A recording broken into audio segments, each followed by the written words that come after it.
Hello everyone, সবাই কেমন আছো? আশা করি সবাই খুব ভালো আছো। আজকে তোমাদের সাথে আমি একটা মিনি ব্লগ শেয়ার করছি। জানোই তো জগদ্ধাত্রী পুজো এই পার হলো, আর তাই বাড়ির সবাই মিলে গিয়েছিলাম চন্দননগরে ঠাকুর দেখতে। জানোই তো চন্দননগরে জগদ্ধাত্রী পুজো কতটা ফেমাস, কিন্তু আমাদের রিষাতেও কিন্তু অনেক বড় করে জগদ্ধাত্রী পুজো পালন হয়। যারা এসেছো রিষাতে জগদ্ধাত্রী পুজো দেখতে অবশ্যই জানো কতটা ভালোভাবে পুজো হয়। তাই আমাদের যেহেতু দোকান আছে, আমরা কিন্তু সেভাবে জগদ্ধাত্রী পুজোতে ভালোভাবে ঘুরতে পারি না রিষাতে। তাই জগদ্ধাত্রী পুজোতে আগেই আমরা চন্দননগরে ঘুরে এসেছিলাম।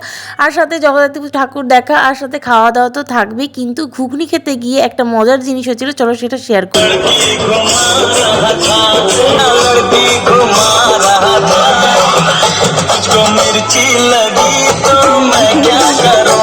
আচ্ছা, এবার কমেন্ট করে জানাও এই জায়গাটা দেখে কার কার হাসি পেলো। জানি না কিভাবে জিনিসটা ম্যাচ হয়ে গেছিল। তা সেদিন তো বেশ কেটেছিল, কিন্তু জগদ্ধাত্রী পুজোর পর আমার একটা জীবনের নতুন অধ্যায় শুরু হলো, সেটা তোমাদের পরের মিনি ব্লগে বলবো। ওকে, বাই।